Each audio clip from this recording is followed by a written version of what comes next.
the Lax Factor podcast.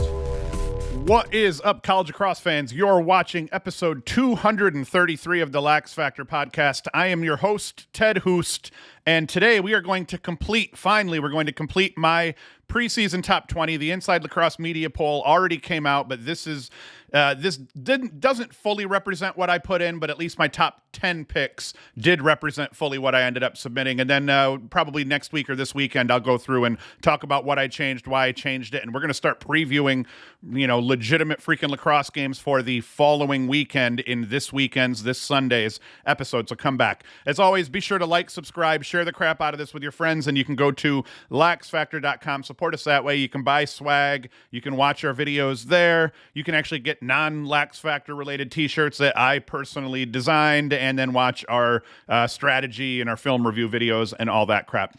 So let's stop yammering here, and I want to talk about my number 5 team here for 2023 in the preseason poll. It's going to be Georgetown. Now, the Hoyas, they had themselves a nice 2022. They finished the regular season 13-1. Their only loss, a 10-8 oopsie at the hands of Princeton, and they picked up quality wins last year against Penn, Notre Dame, Lehigh, and Denver during the regular season. Georgetown's one of those teams I used to chirp about their weak schedule, and they've beefed that up, and they do play a pretty solid non-conference schedule now. And their conference itself, not the strongest, but it's not terrible, and there's some decent rivalries in there between, like Villanova's still a team that can upset people. Denver's not in conference anymore. I don't believe Denver's in the Big East anymore. Maybe they are. But either way, they skated through the Big East in the regular season. They won the tourney as well and rolled into the NCAA tournament as both the second seed and obvious favorite alongside of Maryland. But it wasn't to be, because Delaware bounced the Hoyas in the first round. It was actually a beautiful thing to behold, and I actually did a film review video that you could watch about what Delaware did in the opening minutes of that game and the closing minutes of that game to gain control and put themselves in a good position, and then, come back from behind and actually win the game. So give that a watch if you want. But luckily for Georgetown, they have a plethora of guys returning from last year with a chip on their shoulder nonetheless, and something to prove after getting bounced in the first round last season. But once again, in this case here, before I talk about the returners that Georgetown has coming back, and they have a solid group of returners coming back, I actually want to talk about the transfers that Georgetown brought in, because at this stage, Georgetown, they've taken over at least this season as Transfer U, and I'd argue, they might have even been right up there with Maryland as Transfer U last season. So Tucker Dordevic, he was an early announcement and a huge get for Georgetown. Dordevic ran attack last season for Syracuse and put up 47 goals with 12 helpers. Now, considering the Hoyas lost Dylan Watson, one of their biggest goal scorers, an absolute goal-scoring just monster, they lost him to the portal. He'll be suiting up for Jacksonville in 23. Dordovic's 47 goals, they are a hugely welcomed addition, and his ability to play both midfield and attack just adds depth and utility that you don't always get out of a player with that level of experience as well, because at this point, Dordovic's like 30 years old. He's been in school for so long. He lost a full season to injury, and he had the COVID season. So this kid is literally a sixth-year senior at this point. So let me see here. But I did hear he'll be playing attack almost exclusively, is what I've heard thus far. But either way, no matter what ends up happening, he can do anything that you need him to do, and I'm sure he'll be willing to do anything that he can do to help this team win. That's not all, though. I mean, that's a huge get. But Nicky Solomon from North Carolina, 20 goals and 17 helpers. Jacob Kelly, 20 and 15, another Carolina transfer. Both ditched Chapel Hill to join former UNC teammate Will Bowen in D.C. Brian Minikis, yet another former attackman they grabbed in the portal out of Colgate. He put up 59 points a year ago. So, I mean, they have very reminiscent of what Maryland has done to kind of load up their offense at times last year. Georgetown has done it this year and some. They did lose Owen McElroy in Cage, an All-American on this roster last year, an incredible goalkeeper. I think he was the goalkeeper of the year as well. But they did pick up in the portal Daniel Hinks, the transfer from Dartmouth. He's a serviceable goaltender. And I think with the defense that Georgetown's going to put in front of him, I expect him to excel and maybe even pull himself an All-American nod. I think that's how good the defensive unit's going to be with the leaders that they bring back. I think they're good enough to take a goalie that maybe hung, what was his stats, Hanks, a 52% save percentage. They could propel this kid up to a 58% save percentage with the solid defense that he has in front of him. He is a very serviceable goalie. So, who are the returners that factored last season for the Hoyas? All-American Graham Bundy Jr. returns to anchor the midfield, one of the best midfielders in the country. Kid's a playmaker, and he puts up big numbers. Also back, All-American Will Bowen, also last season's Defensive Player of the Year. Bowen is surely going to miss his line mate Gibson Smith, Zach Geddes, but they have plenty of guys that played in every game last season that should be able to step up and help Bowen out. Anytime you lose defensive starters, it's always a question mark who's going to fill that role and how are they going to do. In this case, these aren't guys that haven't played that will be stepping in to fill these roles. These are guys that played every single game at some point and factored. So we'll kind of go into who they are here. And then back at the dot, also honorable mention All-American James Riley, who won 60% of his draws a season ago. Now, the key returners, as I said, Graham Bundy Jr., speaking of the numbers that he puts up, 45 goals, 25 helpers, 70 points off 28.7% shooting, and 19 turnovers. Now, for a guy that mixes it up as much as he does, 19 turnovers is a low number. He's a very efficient midfielder overall. TJ Haley at attack, 11 goals, 30 helpers. Declan McDermott, 29 and 8. Dylan Hess, 13 and 5. Dordovic, as I said, was 47 and 12. The transfer from Cuse. Solomon and Kelly, I already spoke of their numbers, 20 and 17 and 20 and 15 respectively. Brian Minikis was 36 and 23. So they have a bunch of dudes that not only can score goals, but they can kind of mix it up and do it all. Dordovic, very goal heavy, but between Solomon, Kelly, and Minikis, they got themselves three very well-rounded players that can both score goals and dish the rock at a pretty effective rate here. James Riley, he won 60.5% of his faceoffs, picked up 143 GBs, had 6 goals, 5 helpers, and only 14 turnovers. And that 14 turnovers is a faceoff guy who's picked up 143 GBs. That is very few turnovers. That means he's winning them possessions, and they're keeping the ball on that side of the field. You see some faceoff guys will win the possession, turn the ball over. Riley's not that guy. Will Bowen, 34 caused turnovers a year ago, 42 GBs, a goal and 3 helpers, and a Defensive Player of the Year award. Not bad. James Donaldson will be back at D, 7 caused turnovers. Wallace Halpert will be back at D, 15 caused turnovers. They both played, I believe, in every game last year. And then Daniel Hanks, the transfer in cage, 52% save percentage, a 4-9 record, but he started every game for Dartmouth, and Dartmouth wasn't very good at lacrosse last year. So between a solid core of returning players and a very impressive haul in the transfer portal at key positions, Georgetown is looking poised to win, I'd say 13 to 15 games yet again. And they're hoping that number is going to be more than 15, because then that would be a good indication that they made it past the first round of the NCAA tournament. So long as Hanks plugs in well at cage and the guys snagging the starting spots up at defense gel, this team should be able to outscore just about everyone in the country. Their offensive firepower is going to be something to see overall, as long as everyone plays well together. And they do have veterans galore. So I like the chances of Georgetown gelling well on offense. I like the chances that Georgetown's replacements at close D are going to play well and be anchored by an incredible defender, one of the best defenders in a long time, Will Bowen. I think their keeper is going to hold up, and I think as long as all of those stars align, Georgetown should be a top 3 team here by the end of the season. And here's another caveat. If I could do this over again, I would probably put Georgetown in at 3 after seeing what Princeton and Cornell lost. I think Georgetown probably deserves the number 3 spot. So, like I said, I get to adjust this every week however I want to, and no one can tell me different. So the poll that I put out here after this weekend, because I probably won't put one out. I'm probably going to ride or die by this poll, but I'm going to be honest. I've already want to shuffle it because of all the research I've done into all these teams. Like I said, I initially ranked everybody and did it off of a little research, and now I'm ranking them and looking at them through a different lens where I've done a bunch of research, and I want to reshuffle everybody for the most part, but I think I'm going to stick with it until after the first week.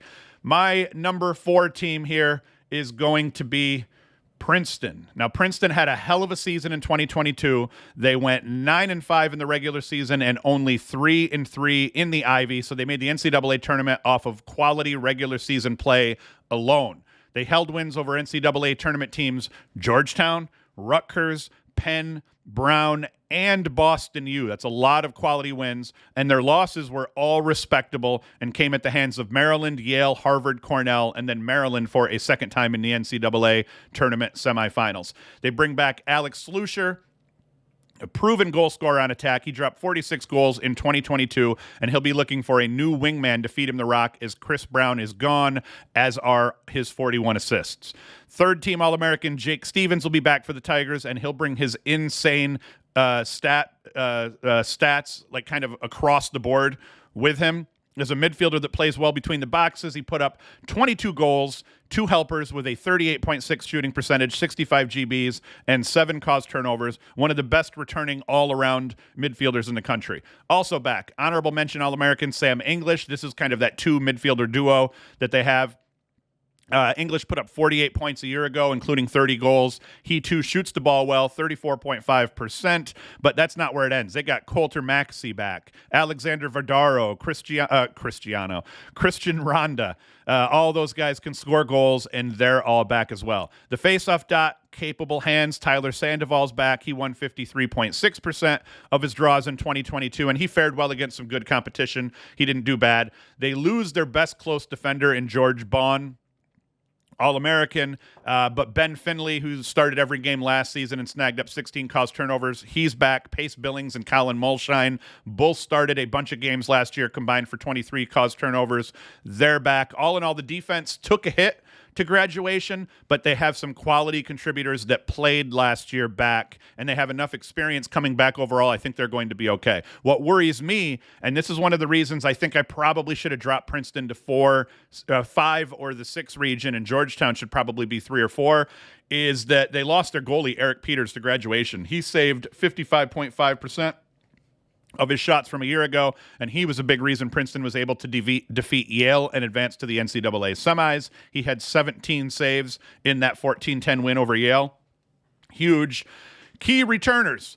Alex Slusher, as I said, he was 46-10 last year. Sam English, 30-18. Coulter Maxey, 28-15. Vardaro, 26-15. Ronda, 23-2. Stevens, 22-2. Sandoval wins faceoffs at a 53.6% rate. And then, like I said, Finley, Billings, Mulshine, all back on defense here. Who are they going to put in cage is a big question. How are some of these guys that didn't start a full season but did get some starts, how are they going to kind of stand in and do well? And then, SSDM, what are they going to do there? In the end, I'm rewarding Princeton for having a solid group of returners and for winning more games than they lose overall more often than not. They got off to an incredible start in 2020 before COVID ended the season, and then came out and beat a lot of good teams last year, despite their losses on defense and in cage. I like the group of guys that they have back overall. I like the offense especially, and I think the defense will be good enough. Will they fall out of the top 5? Almost for sure. I think they're for sure going to fall out of the top 5, and they will have to climb their way back into it. And the reason is they play a brutal non-conference schedule here. They have Maryland, Georgetown, Rutgers, and Penn, and then Yale after their first 2 gimme games against Monmouth and Manhattan. So they're going to start 2-0, but then they got to play Maryland, Georgetown, Rutgers, Penn, and Yale. That stretch of 5 games right there, that's pretty much going to decide Princeton's season. If they can't go 3-2 over that stretch, or at least 2-3 over that stretch, they'll just have to about win out through the rest of the season and into the Ivy League tournament to be able to get into the NCAA tournament. So yeah, I think they're for sure going to fall out. I'm rewarding them to a degree for what they did last season and kind of letting them lose the spot. But if I were to do this again, I might put them at number 5, number 6, and have Georgetown ahead of them, because I think Georgetown is a much better team. My reason for putting Georgetown at 5 is, even though I think they're going to be a top 3 team, maybe even a top 1 or 2 team all year long, is they lost last year in the first round of the NCAA tournament. So I couldn't see giving Georgetown a 4 spot, even though I think they're probably deserving of a 2 or 3 spot. I couldn't give them that 4 spot because you lost in the first round of the NCAA tournament. There's got to be some kind of smack on the hand for losing that game. All right. that's done. My next team that I want to talk about here, my number 3 team is Cornell. And notice I'm giving love to the polls here. We started with Bowen in the first one. We've got Adler in this one. Cornell, 14-5 overall, 4-2, and they lost to Maryland in the NCAA finals. They started out the season hot. Cornell went 6-0 before losing to Penn by a goal on the road. They then rattled off another 4 wins before losing to Army at home, as well as a stinker to Brown at home. And I say stinker because they got beat, by a little bit of a margin there. They finished the season with a huge win over Princeton, which ensured they got a spot in the Ivy League tournament, only to lose to Yale in the first round. But the resume was built. That poor end of the season, losing 3 of the last 4 games, did not hurt their momentum. After that Ivy League tournament defeat, they still got into the NCAA tournament and went on a tear, defeating Ohio State, Delaware, and Rutgers to advance to face Maryland in the finals on Memorial Day. They dropped that game 7-9, but they played the Terps as tough as anyone had all year, especially defensively, holding Maryland to just 9 goals in the loss, which was Maryland's lowest scoring output all season long. One thing I'm wondering with this team is how will they bounce back after losing a wealth of defenders from last year's team? Yes, Gavin Adler, one of the best 3 cover guys in college lacrosse and was a first-team All-American in 2022. He's back. Chase Erlin, also back between the pipes. Now, Erlin, he didn't have like an amazing save percentage overall on the season, but in the NCAA tournament, he played incredible. He had 13 saves against Ohio State. That's good for a 61.9% save percentage. 15 saves against Delaware in the next round, 65.2%. 15 saves in the semifinal win over Rutgers at 62.5%. And he did all he could against the best offensive lacrosse team we've seen in a decade, Maryland, with 9 saves for 50%. So the kid played like an All-American goalie through the NCAA tournament. If that continues for Cornell, even though they lost some guys at short stick D mid, LSM, and close defense, I think that as long as he continues to play the way he did in the tournament and goes into this season with that level of confidence and swag, I like their chances of kind of remaining a good defensive team. Not to mention Cornell, the last 5 years or so, pretty much since I've been doing this podcast, Cornell, no matter who their personnel has been on the defensive side of the ball, they start one way, and by the end of the year, every single year, Cornell has been a very good defensive team. So you have an All-American like Adler, you have Chase Erlin, who played like an All-American through the tournament last year. I like the chances that by mid-season, Cornell's going to be playing really good defensive lacrosse. But that's not even why I'm here. I'm here to talk about the offense. That's what I'm really excited about in 2023 for Cornell. They lost John Piatelli to graduation in the pro game, and he's doing well. Good for him. But they have a bunch of high-quality guys back that should be fun to watch. Now, CJ Kirst was electric in the NCAA tournament, scoring 15 points over 4 games, including a 7-goal outing in the Big Red's first-round win over Ohio State. Even better, he's willing to scrap. He caused 14 turnovers in the riding game, picked up 47 GBs. Him and Adler both lead by example and set the tone for how everybody else plays, which is very hard. Kirst on the season, 55 goals, 24 helpers, 30% shooting, 30% plus technically, 47 GBs, 25 turnovers, as I said. Michael Long, 34 goals, 32 helpers, shot the rock at a 44.7% clip. That's incredible. Billy Coyle, 26 and 14. Hugh Kelleher, one of my favorite midfielders, a big boy, 23 and 8. Aiden Blake, 15 and 7. Adler caused 34 turnovers a year ago with 75 GBs and a helper. He's back. Jack Follows, defender, 4 caused turnovers, 15 GBs. He started 6 games last season. I believe it was the last 6 games of the season. And Chase Erlin, 5.26 save percentage, 13 and 5 records, starting all 19 games, but he had a hell of a 4-game run in the NCAA tournament. At the end of the day, and after looking, like I said, deeper into this roster, I don't feel great about having him at number 3 either. This is where I think I could have easily bumped Cornell and Princeton down to 5 and 4 and probably should have put Georgetown at 3. But alas, we can't go back in time. But they're going to be very inexperienced at defense.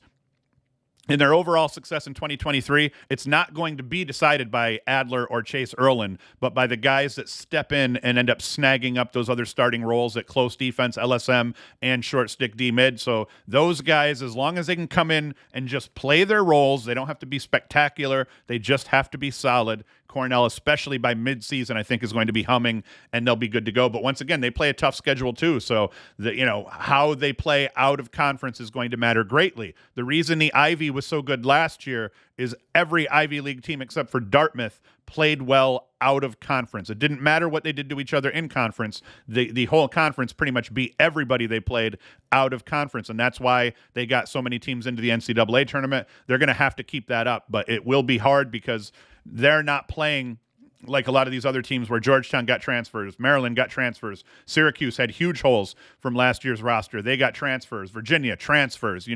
They're not getting that, and they're losing guys to graduation. The plus for Cornell is they are letting their guys, I believe, play that fifth year. So it looks like they didn't bleed quite as much talent as some of the other Ivy League teams that aren't allowing those guys the fifth year from COVID. So that's going to help them. But who steps up and who's going to fill those spots, that's going to matter greatly for Cornell and their prospects overall. Now, my next team, and I will talk about them a lot too. My next team here that I have, my number 2 preseason team, and some people are going to chirp me for this, but it is Maryland. Maryland had an insane season in 2022. As you all know, they go 18-0. Their offense was an all-time great, and that they got everybody involved offensively. They shot lights out as a team, and their defense was probably as good, but probably not. But they were almost as good.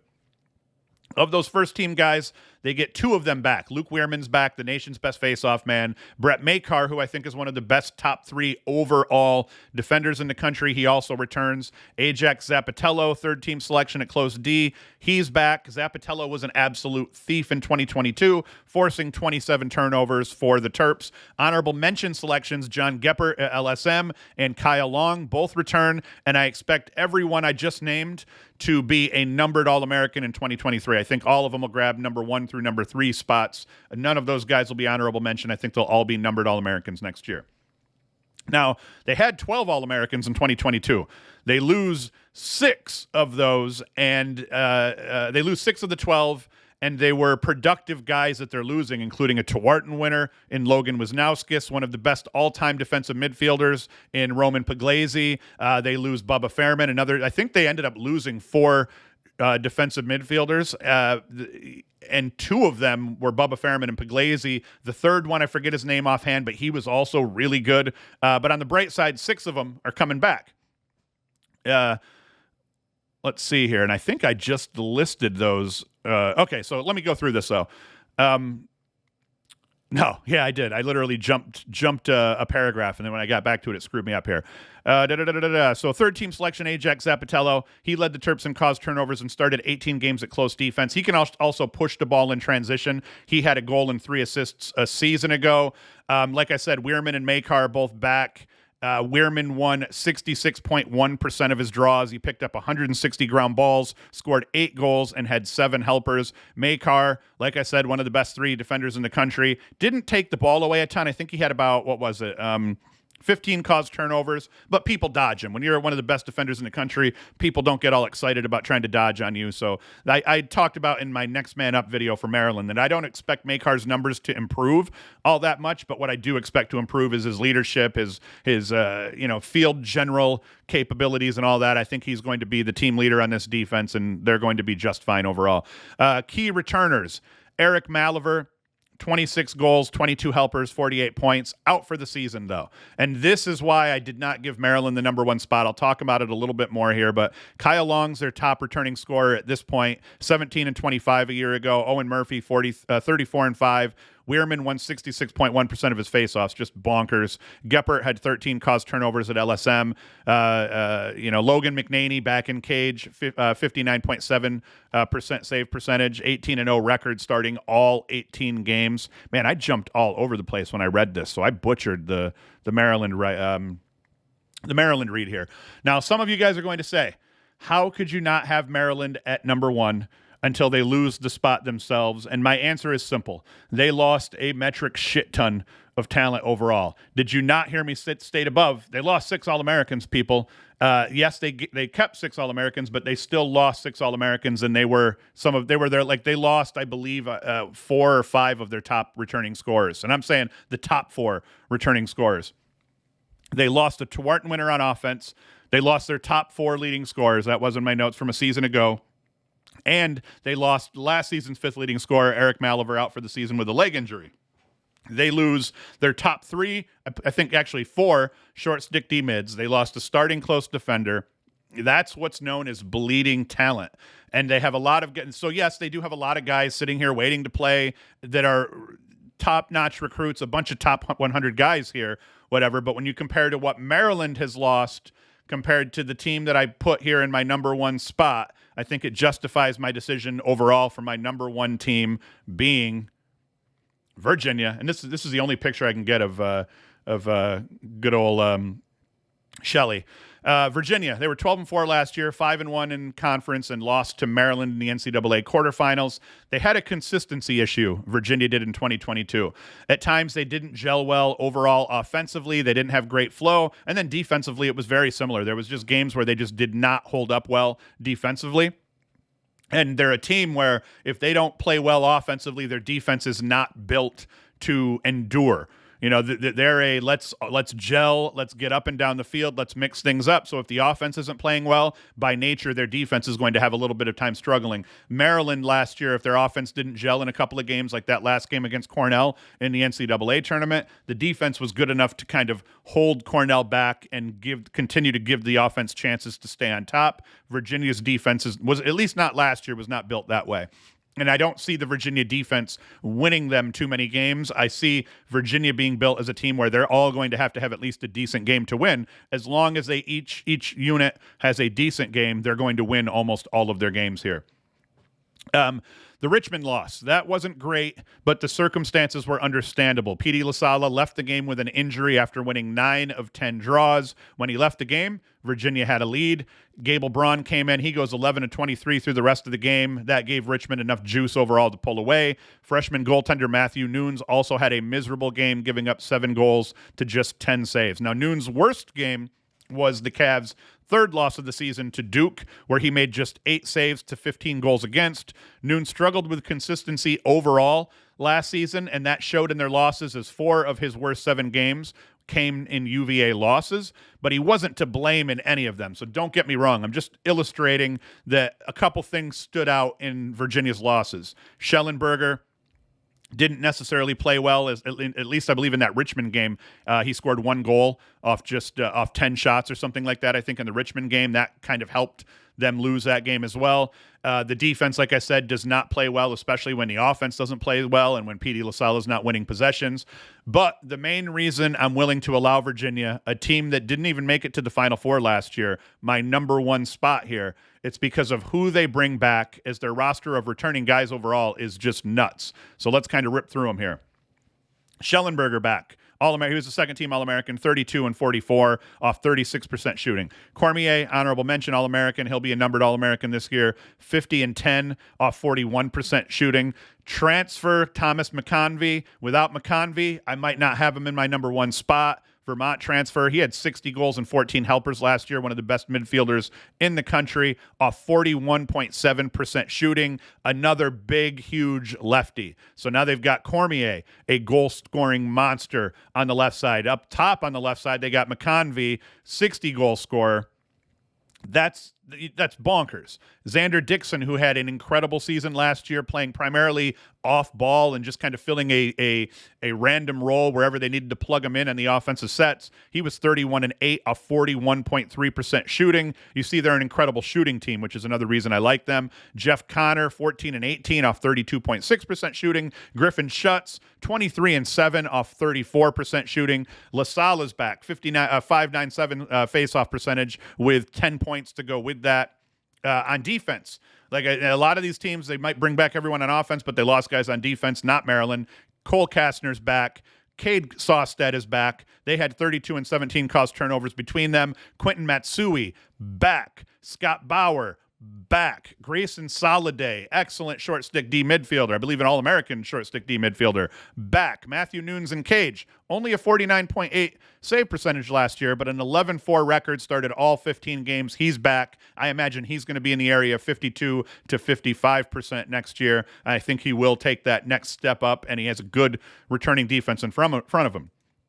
Also, I haven't talked about any incoming freshmen as part of this. Like I said, I hate talking about incoming freshmen, partly because I do this part-time, and I don't, I'm already spending a metric shit ton of time putting these together anyway. It's hard to then go through and figure out who the freshmen are, and are they good enough to actually factor. You got dudes like Shellenberger that got he's one of the best attackmen in the country right now, but he redshirted at Virginia. So I don't like to talk about freshmen all the time because, you could talk about the number one player in the country, and he, only is either just filling a very small role for a team like Virginia, or they're getting redshirted like Shellenberger did. In fairness, when Shellenberger got redshirted, Virginia had an absolutely filthy attack running in front of him. And then some of you are going to say, hey, you saw Maryland did bring back 6 All-Americans, right? Well, and Virginia only returns 3. So why am I so excited? Well, it's because Connor Shellenberger is going to be a first-team All-American in 2023 and a Tewaaraton finalist, one of my favorites for winning it. Cormier will have another 50-plus goal season. McConvey may be one of the best 3 to 5 midfielders in the country. That's just incredible. These guys are going to be really good on offense, and I think that they may have one of those seasons like Maryland had last year. Like Maryland loses Jared Bernhardt, the Tewaaraton winner. Did he not win the Tewaaraton that year? Did Bernhardt win the Tewaaraton? Either way, Maryland loses Jared Bernhardt. Everyone's like, man, how is their offense going to be with Wisnauskas as the new number 1? He's not a huge ball carrier. Maryland's offense without Jared Bernhardt was better with the year after, and it was just one of the best offensive showings I've ever had. I actually have a feeling Virginia is going to find that kind of flow, and that we may see them kind of be the offensive team that didn't click great last year, but that is going to click, like an all-time offense here this year. Because when you look at the talent everywhere, and more importantly, high-level talent that is willing to play a smaller role, it's incredible. Their roster is incredible. Their goalie has a season under his belt where his only losses were to Maryland twice, Duke, and just that one bad game to Richmond. I think he's going to be a year better, and almost every guy that fought in front of him a year ago is back. You have a face-off guy that's going to be out for blood in P.D. LaSala after Luke Wehrman bested him twice. This team returns a metric shit ton of talent, and almost every guy I listed in my bullet points above is capable of at least being an honorable mention All-American in 2023. Maryland had 12 All-Americans in 2022. I predict Virginia is going to have more All-Americans than every other team in the nation in 2023. You can bet on that. And actually, in my notes, I just put bet because I like drawing lingo in from the new generation of youth. I've already taken out my futures bet on Virginia to win the national title. Caveat: I also took out a futures bet on Georgetown to win the national title, so I'm banking against 2 teams winning here. I've let's see here, and then what else? But I do, no matter, even though I did take Georgetown, I still think the smart money overall is on Virginia. I think they bring back more. They don't bring back a better defense, but they bring back more guys on defense. They bring back their starting goalie where Georgetown lost theirs. Now, Georgetown's offense is going to be crazy, but Georgetown's offense is going to have a lot of key contributors that are transfers that are just starting to play together, whereas Virginia, all these guys were in the mix last year. I didn't talk about Truett Sunders. I said I didn't talk about newcomers all the time. But Truett Sunderland, I think he's going to factor for Virginia. So look at all the guys they're bringing back, and he's one of the newcomers that I think actually will factor heavily here in 2023. I missed that whole point here. I kind of butchered this whole podcast, but hey, forgive me. It's a Wednesday morning. I've already worked crazy hours the first 2 days of the week here. So I think smart money is on Virginia. They returned the bulk of their high-level contributors. They only lost Matt Moore on offense. But he was their dodging attackman. Could it be one of those deals where, hey, you lose your best dodging attackman, and everyone's like, well, hey, that's a big hole to fill. Matt Moore has been, running around on attack for Virginia for like 20 years at this point. I think they might actually be better on offense this year, even without a guy like Matt Moore. I think that they'll share the ball a little bit more. Matt Moore at times didn't shoot the ball well, and he's a high-volume shooter. So I like what this offense is going to look like. I think we may see a repeat, in terms of what Maryland did. I think Virginia may do that this year with their offensive efficiency overall. And now I'm rambling. I'm going to stop. That's it. That is my top 20. Like I said, come back Friday. I'm going to do a film review. I already decided what I was going to do the film review on, and I can't remember. But come back Friday. I actually will get that film review out on Friday morning, as I always mean to, and then come back Sunday, because Sunday we are literally going to start previewing the games for the following week. I'm going to preview. Let's actually look at what the schedule looks like here. We're going to go to Inside Lacrosse. We are going to go to this, and for all you people who are like, how do you figure out, hey, Inside Lacrosse, your page is taking a really long time to load here. And I have killer internet on top of it. Okay, there we go. Everyone's like, hey, where do I find scores and stats and the schedule and all that crap? It's like, just go to the scores.